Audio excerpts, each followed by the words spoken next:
Bom dia, irmãos e irmãs. Bom dia, irmãos e irmãs. Na graça e na paz do nosso Senhor e Salvador Jesus Cristo. Sempre uma alegria estar aqui, sempre uma grande alegria rever pessoas tão queridas, que fizeram parte tão profundamente da minha história, conhecer novas pessoas, porque tem bastante gente aqui que eu não conheço, vou conhecer, e que são prova viva de que a igreja está viva e continua alcançando pessoas e fazendo a diferença nessa cidade. Eu quero agradecer a Deus em primeiro lugar por poder mais uma vez visitar essa casa, compartilhar a palavra.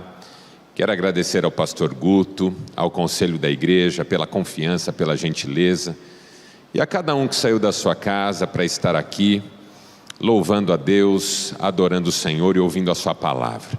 A minha oração é para que Deus fale ao nosso coração, continue falando, porque já fomos tão ministrados, tão edificados pelas crianças que aqui cantaram tão lindamente verdades bíblicas, que o Senhor continue falando ao nosso coração.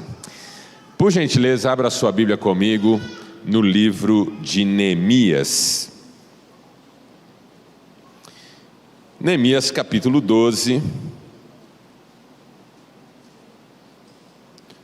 Nós vamos ler a partir do verso 27.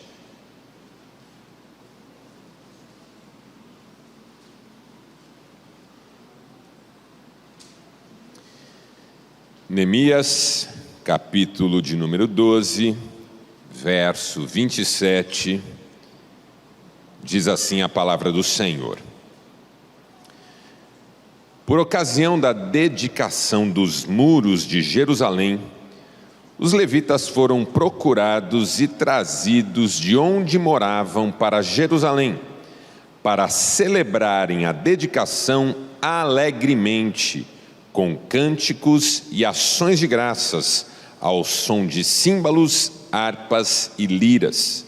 Os cantores foram trazidos dos arredores de Jerusalém, dos povoados dos netofratitas, de Bet-Gilgal e da região de Geba e Asmavete, pois os cantores haviam construído povoados para si ao redor de Jerusalém.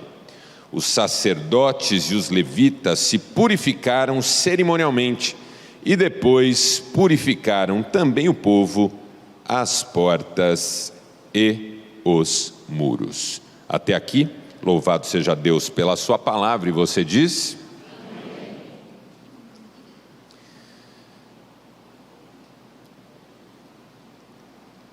Eu sou um daqueles, e talvez haja outros aqui nesta manhã, que tem acompanhado cada vez menos os telejornais, as notícias, esses programas de mídia massiva que apresentam principalmente as tragédias no mundo.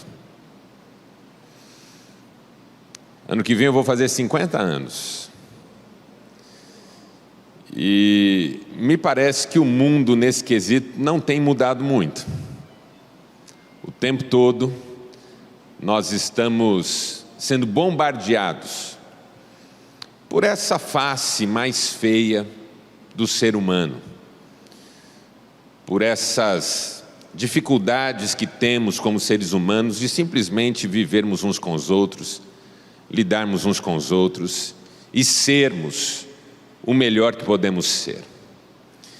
Mas ainda que eu tenha feito essa opção de me resguardar, tenho preferido a leitura, tenho preferido outros espaços de crescimento, desenvolvimento pessoal, de quando em quando lá estou eu, vendo alguma coisa, acompanhando alguma coisa, sabendo alguma coisa. E aí eu não sei você, mas tem hora que o estômago dá uma embrulhada.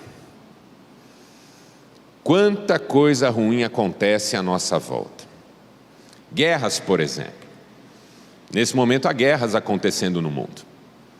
Guerras entre Rússia e Ucrânia, guerra entre Israel e os terroristas do Hamas. Ao que tudo indica, uma insinuação de guerra aí entre Venezuela e Guiana. De quando em quando a sensação de que China e Taiwan vão brigar também. E fora outras regiões no Oriente Médio, na África, em que as pessoas estão em disputa. E as imagens desses conflitos estão disponíveis. E quando elas passam na TV, isso me dói muito. Porque geralmente são imagens de lugares destruídos, sob escombros, a vida reduzida a pó. Aí quando a gente fica sabendo o que está acontecendo no Brasil, a gente não fala que há guerras por aqui, embora há. Mas o que tem chamado a nossa atenção são os desastres naturais. O modo como secas e tempestades têm afetado a vida das pessoas. Lá no meu estado, Paraná, há cidades que têm sido destruídas pelas chuvas, pelas inundações, Santa Catarina, o sul do Brasil. E aí quando as imagens aparecem, casas inundadas, carros levados por enxurrada, cidades inteiras completamente destruídas. Nos últimos anos, eu tenho trabalhado como psicanalista que sou, atendendo pessoas. Graças a Deus, tenho tido uma experiência muito rica nesse lugar de atendimento individual, pessoal. E é um outro lugar onde o tempo todo eu percebo quanto a vida é bombardeada, é afetada de todas as formas e por todos os lados.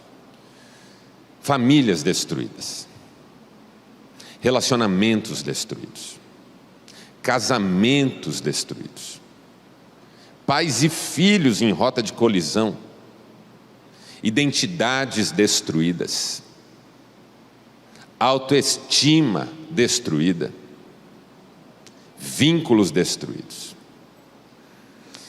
Para não deprimir você, porque não é o meu objetivo, eu e você sabemos que a destruição faz parte desse mundo que as crianças cantaram aqui, ainda sofre as consequências do pecado. E todas as vezes que eu vejo esses sinais de destruição, o que eu penso comigo, e até oro a Deus nesse sentido, é para que as pessoas envolvidas em tudo isso tenham forças, sabedoria e sejam capazes de reconstruir. Porque ocasionalmente uma destruição visitará a nossa vida, a nossa história. Ocasionalmente uma destruição se apresentará ao nosso lado. Mas se a vida segue, e a vida segue, é preciso reconstruir.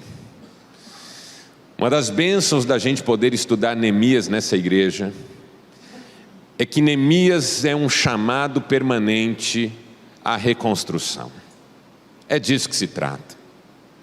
É sobre vida que segue e a importância de se reconstruir aquilo que se quebrou, aquilo que ruiu, aquilo que desmoronou, aquilo que foi destruído.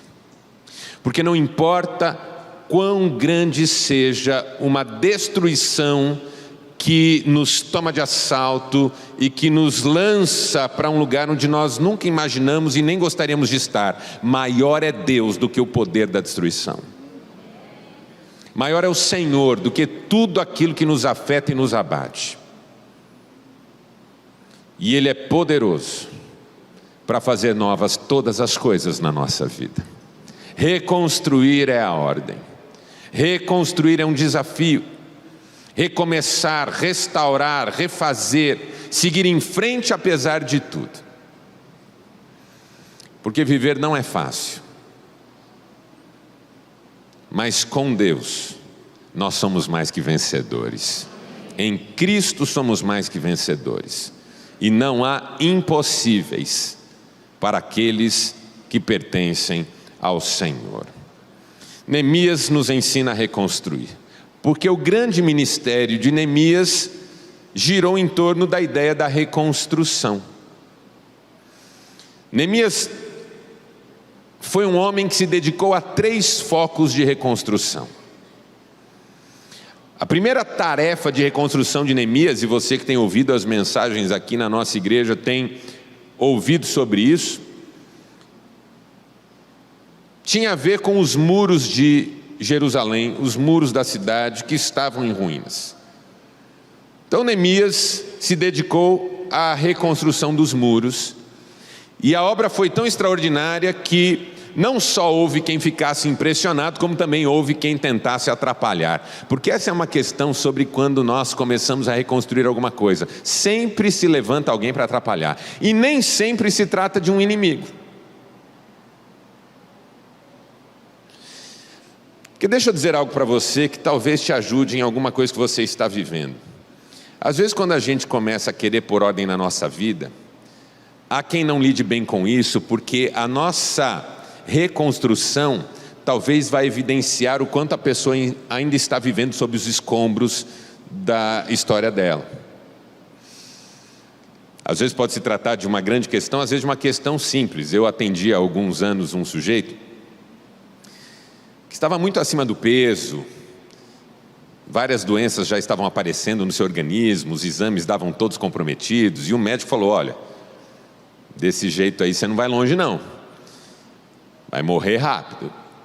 E aí ele conversando comigo, tratando essa questão da compulsividade, do desequilíbrio em relação ao consumo de tudo na vida dele, alguns insights foram acontecendo, algumas ressignificações, alguns aprendizados, e um dia ele decidiu que ia mudar o estilo de vida, que ia emagrecer, que ia fazer exercícios físicos, que ia revolucionar a sua vida.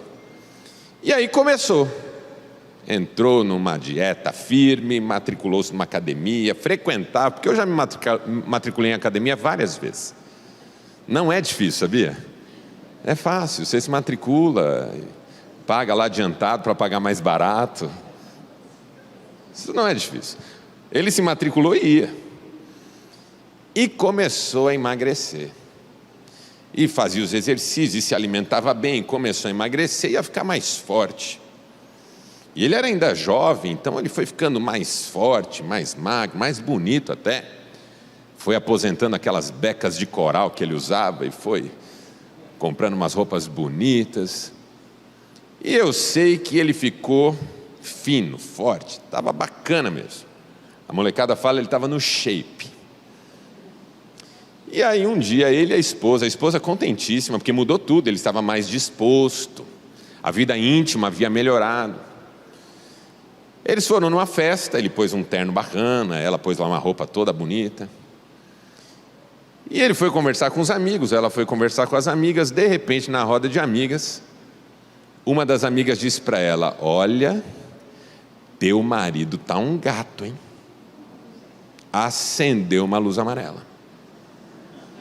Dia seguinte, ele chegou em casa do trabalho, hora que ele entrou na sala, mesa posta, torta de frango catupiry, quibe, coxinha frita, pastel, torta de chocolate, suspiro, pudim de leite condensado.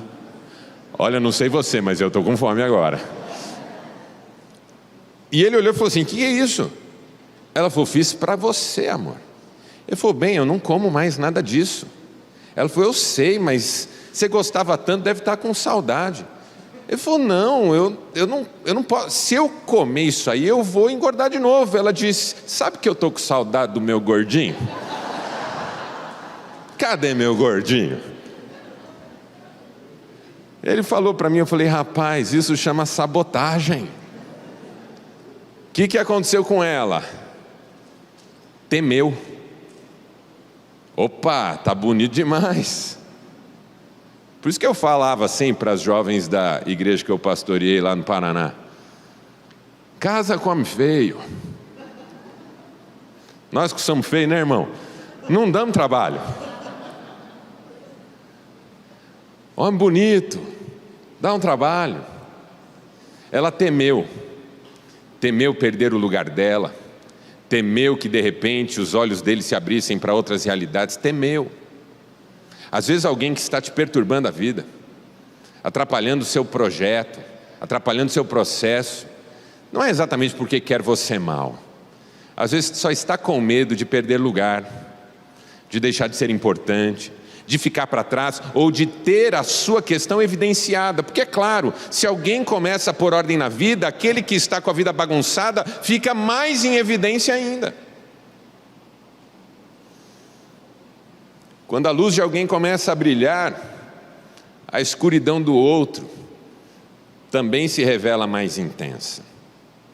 E isso é verdadeiro, e tão verdadeiro que se refere ao próprio Senhor Jesus.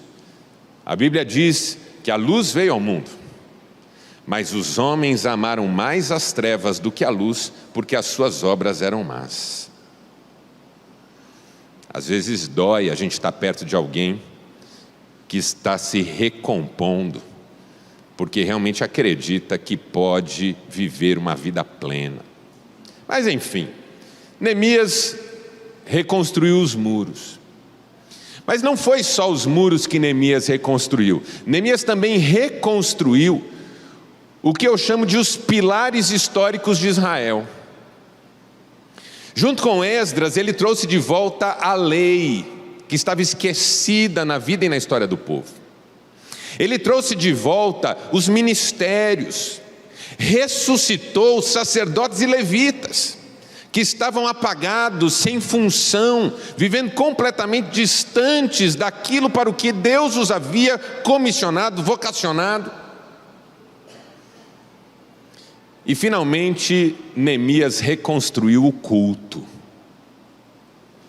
Restaurou o altar do culto e da celebração. Com Neemias, o povo voltou a adorar a Deus, voltou a se alegrar diante de Deus, voltou a ter prazer nas coisas de Deus.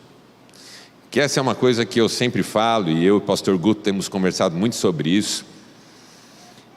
A vida cristã é um espaço de muita alegria.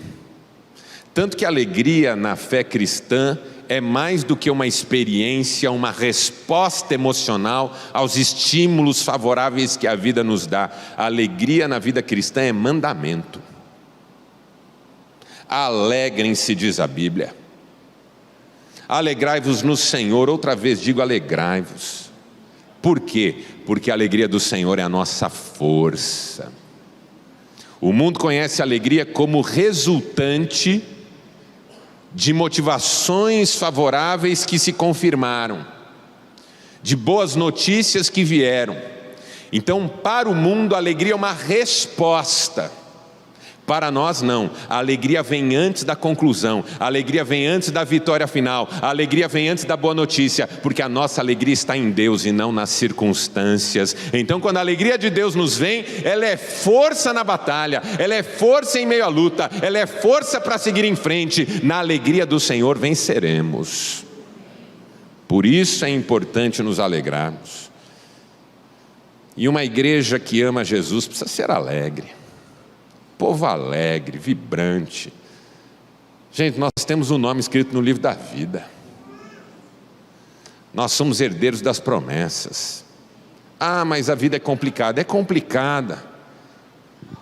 Mas os sofrimentos do tempo presente, Romanos capítulo 8, verso 18, não podem ser comparados à glória que em nós há de ser revelada. Há uma alegria indizível, imensurável e indestrutível em nós, porque é a alegria do Senhor, é a alegria do Espírito Santo, faz parte do fruto do Espírito na nossa vida. Neemias ajudou o povo a reencontrar-se com a alegria de ser povo de Deus. Nós vamos trabalhar juntos para que todos reencontremos a alegria de pertencermos ao Senhor e de vivermos a vida que Ele e só Ele pode nos dar. Neemias reconstruiu muros, reconstruiu pilares históricos, reconstruiu, restaurou, repôs o culto alegre a Deus. Mas a pergunta que ele nos ajuda a responder nessa manhã, e todo o capítulo 12 vai nos ajudar com essa ideia, e obviamente eu não li o capítulo todo aqui, mas ao chegar na sua casa hoje à tarde, ao longo da semana, leia o capítulo todo. Você vai ver que há muitas informações interessantes nesse capítulo.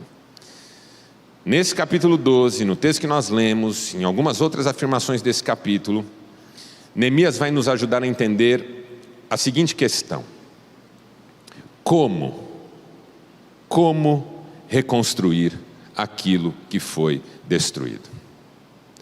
Porque pior do que construir é reconstruir. Assim como pior do que construir é reformar. Você que já fez reforma e se arrependeu amargamente, por que eu fui mexer? É mais fácil construir do que reformar.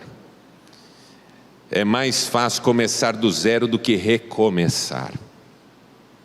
É mais fácil sair de um relacionamento e tentar outro do que aceitar as feridas presentes no relacionamento atual, colocar o relacionamento diante de Deus, ser tratado nele e começar a colocar em prática a cura, a restauração que Ele pode operar. É mais fácil abandonar e tentar outra via do que resolver. Mas tem hora que a gente não consegue escolher outro caminho. Tem hora que não dá para a gente simplesmente deixar para trás e tentar começar algo novo. Tem horas que a gente precisa reconstruir. Como? Com Neemias eu aprendi 3 segredos para você reconstruir o que quer que precise ser reconstruído na sua vida. Talvez seja a sua carreira, talvez seja seu relacionamento, talvez seja a sua saúde financeira, talvez seja a saúde do corpo, talvez seja a sua fé. 3 lições que eu aprendi com Neemias e vou compartilhar com você rapidamente nessa manhã. Primeira, responsabilidade, diga. Esse é o primeiro segredo. Você começa a ler o capítulo 12 de Neemias. Neemias faz questão de lembrar quem são os líderes de Israel, quem são os líderes de Judá, quem são os líderes de Jerusalém, quem são os líderes dos levitas, quem são os líderes dos sacerdotes, quem são os líderes do povo, quem são os líderes das famílias. Você vai lendo o capítulo 12 e Neemias está destacando quem são os líderes do povo. Por quê? Porque ele precisava que essas pessoas assumissem a sua responsabilidade. Ele precisava que essas pessoas cooperassem com a obra de reconstrução. Ele precisava que essas pessoas, primeiro, parassem de se lamentar o ocorrido. Porque isso é responsabilidade. A palavra responsabilidade vem da mesma raiz de resposta. É aquilo que nos responsabiliza, que faz com que nós respondamos por nós mesmos. Primeiro grande obstáculo da responsabilidade é a lamentação. A lamentação melancólica de quem fica perguntando: por que isso aconteceu? Por que eu tive que perder? Mas era tão bom antes. Por que isso foi acontecer? Deus não está comigo. Nunca mais. Eu era feliz e não sabia. Por que eu fui ouvir? Ou por que eu não fui ouvir tal pessoa? Porque a lamentação, ela flerta com 2 tipos de posição psíquica e emocional em relação aos eventos passados. De um lado a nostalgia. E quem que é o nostálgico? Aquele que tem saudade do que já foi. O nostálgico é o sujeito da frase "eu era feliz e não sabia". O nostálgico é o sujeito que gosta de dizer frases que envolvem a expressão "na minha época". Esses tempos atrás, um sujeito de 30 e poucos anos falou: não, Marcelo, porque na minha época. Eu falei: que época, menino? Que época que é a sua? Eu posso falar na época da minha bisavó, na época de Paulo, na época de Moisés, mas não, a minha está em andamento. Mas quem que é o nostálgico? Aquele que olha para trás, recorta um lugar de felicidade aparentemente ideal, embora. Se a gente pudesse visitar esse lugar que a pessoa diz que é o lugar ideal dela, a gente já ia encontrar reclamando. Vamos pegar a máquina do tempo e voltar para ver essa pessoa no recorte ideal da vida dela. Ela está lá queixando da vida, reclamando de alguém, sofrendo alguma coisa. Mas qual que é o sonho do nostálgico? Voltar no tempo para reviver. O outro tipo é o melancólico. Se nostalgia é saudade do que já foi, melancolia é saudade do que nunca foi. O melancólico tem saudade de uma vida que ele não viveu, mas que ele acha que teria vivido se ele tivesse feito outras escolhas, tivesse conhecido outras pessoas, tivesse nascido em outro lugar. E a frase típica do melancólico é: ah, se eu tivesse, ah, se eu tivesse, ah, se eu pudesse. Conversei com um sujeito de 60 anos, melancólico toda a vida. Marcelo, meu sonho, 60 anos, voltar aos meus 18, com a cabeça que eu tenho hoje. Falei: rapaz, essa é uma tragédia. Ele falou: por quê? Eu falei: bom, primeiro porque você ia apanhar dos seus amigos. Ele falou: por quê? Eu falei: porque você é chato. Gente, você tem 60 anos, quer voltar aos 18 com essa cabeça, porque você está infeliz, não gosta da sua vida. Você acha que você vai voltar com essa cabeça e vai fazer sucesso? Mas eu falei para ele: a segunda razão pela qual vai ser uma tragédia é porque você acha que vai mudar as coisas para melhor. E a chance de você piorá-las é muito maior. Imagine você voltando no tempo. E é aquele dia que você saiu para a esquerda e se arrependeu, você sai para a direita, é atropelado e morre. Quantas vezes você vai voltar para fazer dar certo isso aí? Por isso que a Bíblia Sagrada diz: se alguém está em Cristo, é nova criatura. As coisas antigas passaram, eis que tudo se fez novo. Nem nostalgia, nem melancolia, muito menos a lamentação a elas relacionada. É tempo de celebrar, é tempo de agradecer, é tempo de assumir, é tempo de viver. Obrigado, Senhor, porque a destruição destruiu alguma coisa, mas não a mim. Obrigado, Senhor, porque me preservaste a vida. Obrigado, Senhor, porque eu ainda estou aqui. Era isso que Neemias queria que as pessoas entendessem. Há um lugar para cada uma ainda, há um desafio a viver, há uma missão a cumprir. Ninguém pode desistir agora. Pare de lamentar, pare de queixar-se, pare de ficar procurando culpados. Porque o segundo obstáculo à responsabilidade é o vitimismo. É o vitimismo. Ah, mas a culpa é do outro. A culpa é de quem desobedeceu a Deus e Deus nos entregou nas mãos dos nossos inimigos. Israel teve culpa na destruição que sofreu por meio da Babilônia? Claro que teve. Mas tem uma hora que ficar procurando culpado não resolve mais, entendeu? A culpa foi do marido, a culpa foi da esposa, a culpa foi do pai. O psicanalista francês Jacques Lacan tem uma frase deliciosa, ele diz assim: você pode dizer que é assim ou assado por causa disso ou daquilo, desse ou daquele, mas nada muda o fato de que é você quem está dizendo que é assim ou assado por causa disso ou daquilo, desse ou daquele. É você quem decide dizer que a culpa de você ser assim é do outro. É você quem escolhe. Uma pessoa na mesma condição que você não faz isso. Na mesma, às vezes até numa situação aparentemente pior. Não faz isso. Você escolhe dizer que o outro é responsável por quem você se tornou. Quando a gente assume responsabilidade, a gente para de ser vítima. Se tem uma coisa que eu aprendi com Jesus sobretudo, mas também aprendi com José, aprendi com Estevão, aprendi com várias personalidades da Bíblia, Daniel, é que ser vítima não é uma opção do crente. Nós não somos vítimas, porque, primeiro, nada na nossa vida acontece por acaso. Deus está no controle de todas as coisas, Ele age em todas as coisas para o bem dos que o amam.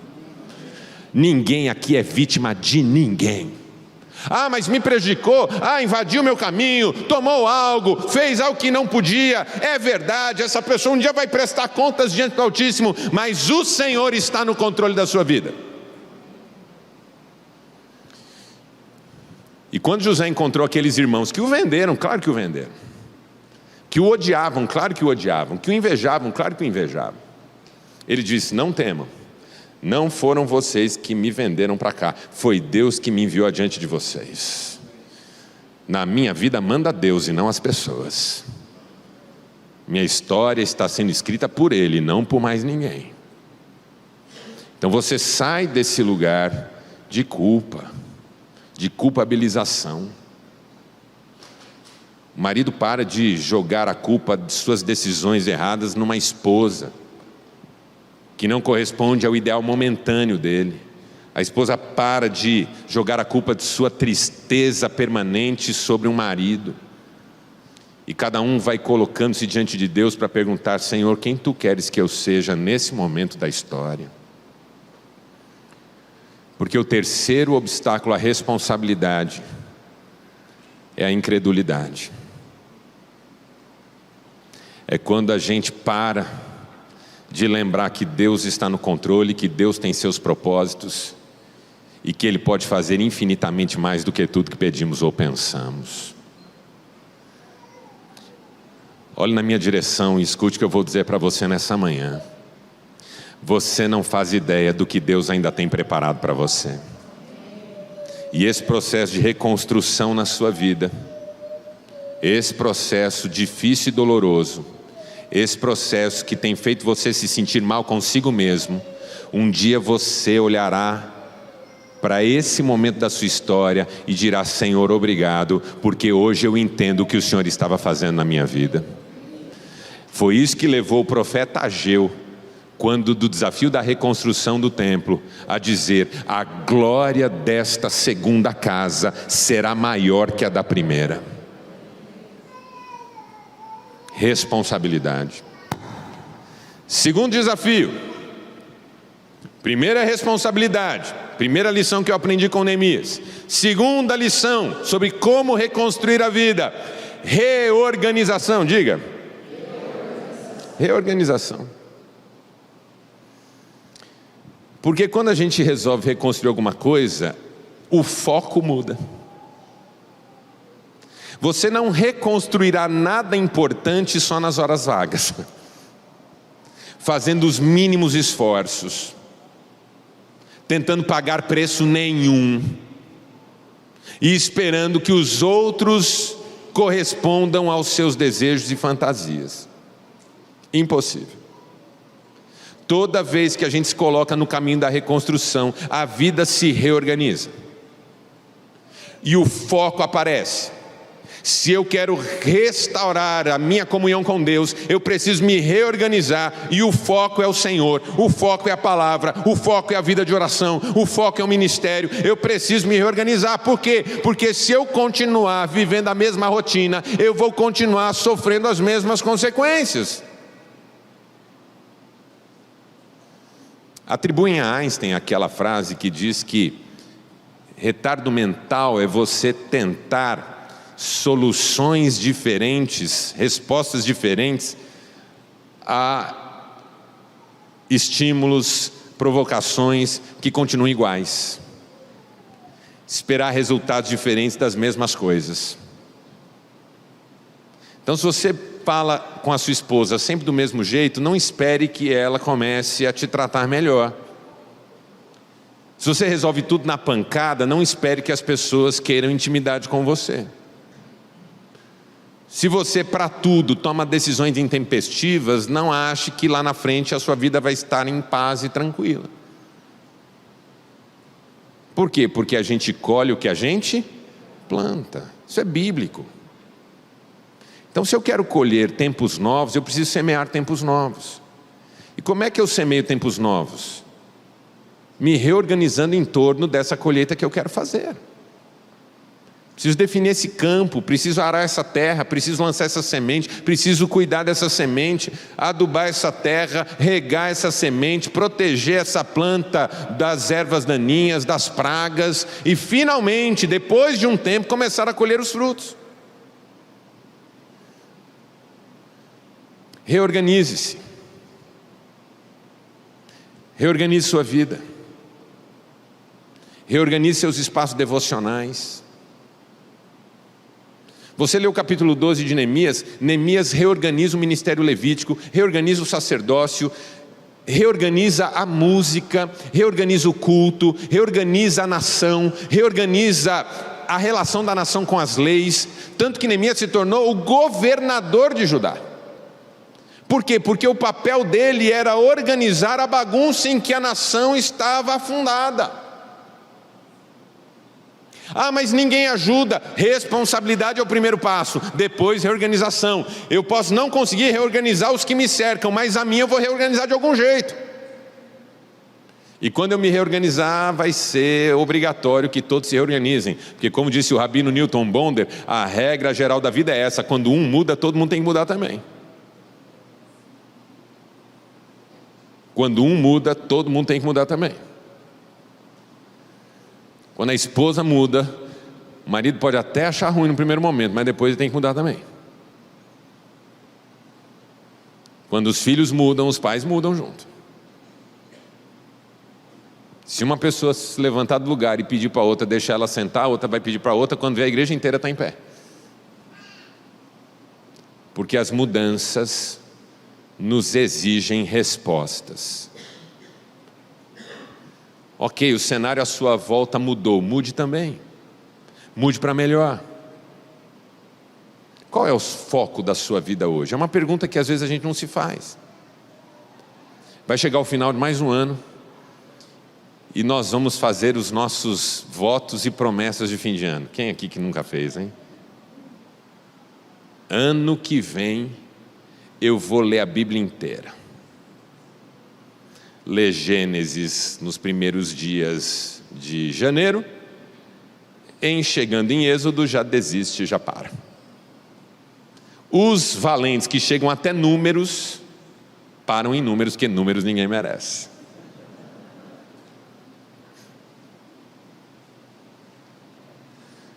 Aí vem o final do outro ano, esse ano eu vou ler a Bíblia inteira. Por quê? Porque são expressões de um desejo fantasístico e não de uma decisão baseada em foco e reorganização de vida. Essa que é a diferença. Quando você se reorganiza, você estabelece foco em primeiro lugar, depois rotina. A rotina precisa ser engessada, dura, fria? Não. Mas ela precisa ser sensata, sábia. Eu preciso ser intencional nas minhas ações, para chegar onde eu creio que posso chegar com a ajuda de Deus. Neemias conseguiu em 50 dias, reconstruindo o muro, fazer algo que as pessoas não achavam que ele ia fazer em ano. Mas ele estava focado, ele estava completamente concentrado no seu objetivo, estabeleceu rotinas, criou métodos com sabedoria, e a sabedoria o levou a grandes resultados. Deixa eu dizer algo para você que é um desafio da minha vida há muitos anos e eu quero compartilhar com você. Buscar a sabedoria de Deus. Eu descobri ao longo da minha história com o Senhor que o meu problema não é falta de fé. Fé eu tenho. Meu problema é falta de sabedoria. 90% dos problemas que eu me envolvi tem a ver com falta de sabedoria. No meu livro Sabedoria para Viver e Ser Feliz, eu digo que eu preciso de sabedoria por 4 razões. Primeira, porque boa parte dos meus problemas fui eu quem criou. Sabia disso? Boa parte dos meus problemas fui eu quem criou. Eu não teria se eu não tivesse inventado. Você também se odeia por causa disso? Gente, eu não precisava ter esse problema, eu tenho porque eu inventei isso. Segundo, eu preciso de sabedoria porque boa parte dos meus problemas eu podia ter evitado. Eu não inventei, mas eu podia ter evitado. Se tivesse pensado um pouquinho, orado um pouco mais, conversado com gente sábia, consultado a quem me ama, eu não tinha entrado nessa. É culpa do outro, mas eu podia ter evitado. Terceiro, preciso de sabedoria porque boa parte dos meus problemas já podia estar resolvida. Que é a razão pela qual eu não posso ficar perdendo tempo lamentando. E quarto, que eu acho que é porque ninguém mais compra meu livro. Preciso de sabedoria porque boa parte dos meus problemas vai continuar. Tem jeito. É a vida. No mundo tereis aflições. Reorganize-se. Mude seus hábitos. Aristóteles escreveu que a excelência não é um ato, é um hábito. Quantos aqui desejam ser excelentes diante de Deus? Mude. Reorganize-se. Inclua aquilo que é prioritário no reino entre as suas prioridades. Seja quem Deus quer que você seja. E você vai ver o Senhor cooperando com a reconstrução daquilo que Ele quer e vai reconstruir na sua história. E aí vem a terceira lição, com essa eu termino. Primeiro, responsabilidade. Segundo, reorganização. E terceiro, motivação, diga. Motivação. Pensa num homem motivado, era Neemias. E isso em meio a críticas, acusações, armadilhas. E ele motiva Israel, ele motiva o povo, ele motiva os habitantes de Jerusalém, ele motiva todo mundo. Ele traz os levitas para estarem em Jerusalém, ele organiza o coro.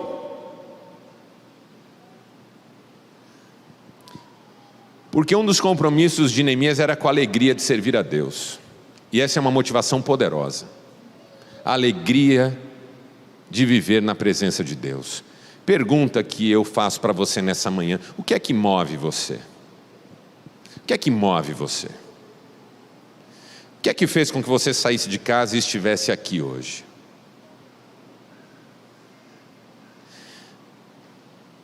Você sabe que as motivações são diferentes entre nós. Talvez alguém diga: eu vim porque eu queria encontrar alguém.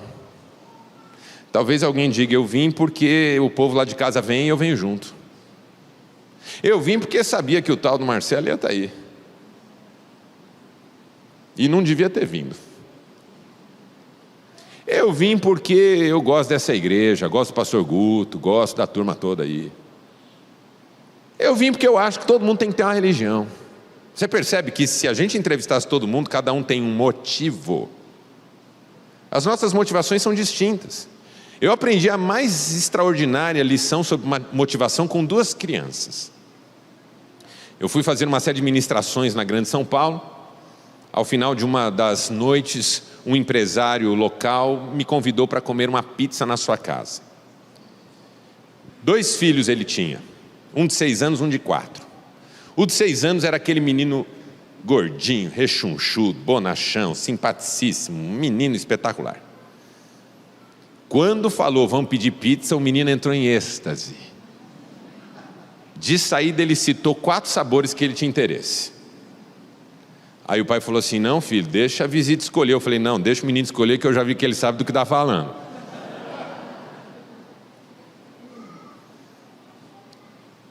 Só que o outro menino era um de 4 anos, magrinho, magrinho, magrinho, magrinho de tudo. Parecia até que não estava existindo mais. Enjoado, desconfiado, quase não conversou comigo, ficava me olhando assim meio desgueio. A hora que falou, vamos pedir pizza, a mãe já falou: pede a dele. A dele é aquela sem nada. Não pode ter tomate, não pode ter orégano, não pode ter nada. Massa e queijo. Chegaram as pizzas, o gordinho sentou na minha frente, eu e ele, ó, uma atrás da outra. O menino comeu 4. E eu não queria fazer desfeita. O pequenininho, a mãe com ele no colo, dava um pedaço. O menino mascava aquilo por 30 minutos. Para engolir uma dificuldade, a mãe: vai filho, mais um. Todo mundo acabou de comer. A avó que estava junto falou: filha, vai comer você que você não comeu, eu já comi, eu dou o resto para ele, a pizza quase inteira ainda no prato. E a avó dizia: filho, come, come. E o gordinho acabou. E no que ele acabou, ele ficou olhando para o magrinho, com a avó com ele no colo, tentando dar pizza para ele. E aquele menino mascava aquilo, não engolia de jeito nenhum, não queria mais. O gordinho resolveu ajudar. E ele olhou para o magrinho e disse: fulaninho, come fulaninho, se você comer tudo, você vai ganhar outro de frango e catupiry. O magrinho começou a chorar, levantou da mesa, ninguém segurava o menino mais, ele berrava, e o gordinho ficou assustadíssimo. O que eu fiz de errado? Eu prometi para ele algo que me motivaria muito. Mas você já percebeu que o que motiva você não motiva o outro? Às vezes você conversa com um casal que está em guerra. Gente, vocês têm uma história tão bonita, o sujeito diz: tá bom de acabar já. Mas vocês têm filhos, vai ser melhor para eles. Mas vocês têm Deus. E um dia eu ouvi isso: se Deus não quer que eu seja feliz, também não quero saber de Deus. O que é que move você nessa manhã? Qual é a obra que queima no seu coração? Que pessoa você deseja ser? Neemias sempre soube o homem que ele queria ser. Por isso, no bem bom do palácio persa, ele aceitou o desafio de voltar para o meio dos escombros em Israel e começar a reconstruir uma nação.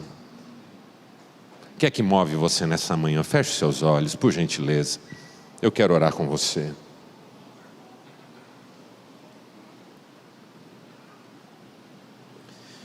Quantos precisam reconstruir algo?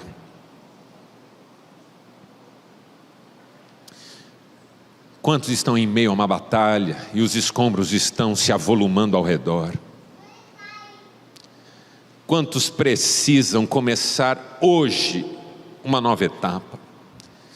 Emmanuel Levinas escreveu que o presente é começo puro. Tim Hensel escreveu que a boa notícia é essa: que a melhor fase da sua vida pode estar pela frente. A Ageu escreveu que a glória da segunda casa será maior do que a da primeira.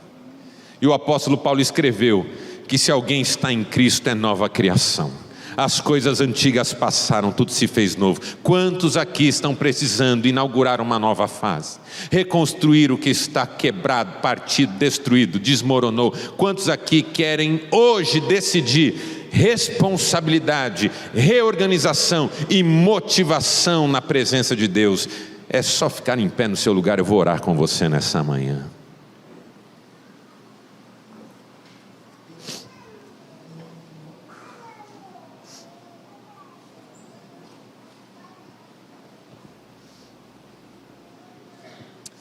Pai, em nome de Jesus, para a Tua glória e para o Teu louvor, porque sem Ti nada somos e nada podemos fazer, estende as Tuas mãos sobre cada um de nós agora, inundando-nos, invadindo-nos de tudo aquilo que é Teu e que pode nos levar não só a reconstruir, mas a testemunhar que para Ti não há impossíveis. Que a responsabilidade seja assumida por nós nessa manhã. Ninguém aqui é desprovido de recursos espirituais, ninguém aqui é vítima, ninguém aqui é um coitado, uma coitada, ninguém aqui pode dizer nada de bom vai acontecer na minha vida, porque todos aqui fomos chamados, todos aqui fomos escolhidos, por todos aqui um alto preço foi pago. E aquele que nos chamou é fiel para nos capacitar e nos conduzir em triunfo. Que o Senhor nos ajude a reorganizar a vida, Pai. Tu sabes que alguns de nós aqui que estamos flertando com o perigo. Tu sabes que algum de nós aqui que estamos perdendo tempo com o que não deveríamos.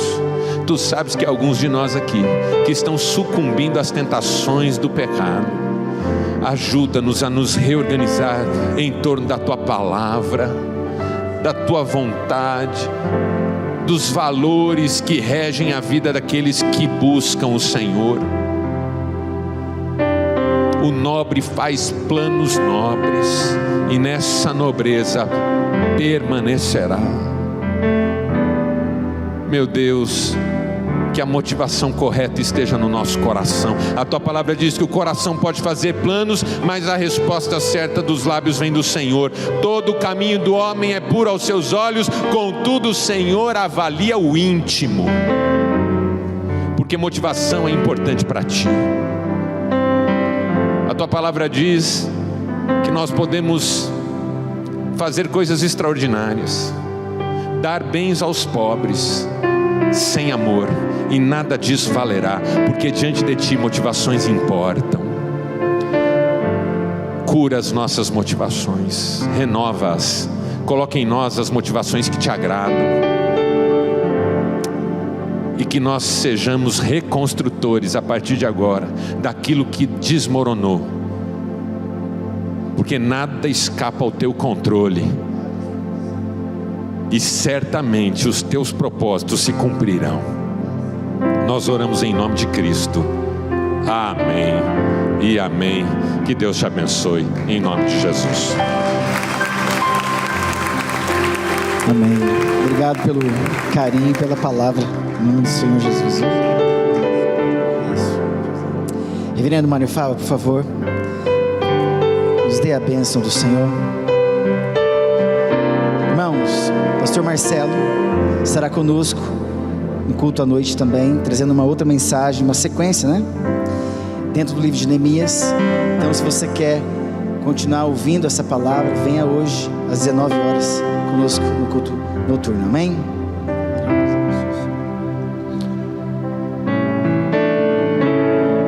Que Deus Pai, Deus Filho, Deus Espírito Santo vos abençoe, vos guarde, vos restaure com a graça bendita de Jesus, com o amor infinito do Pai e na comunhão do Espírito Santo.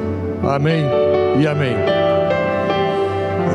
Dê um abraço no seu irmão em nome de Jesus.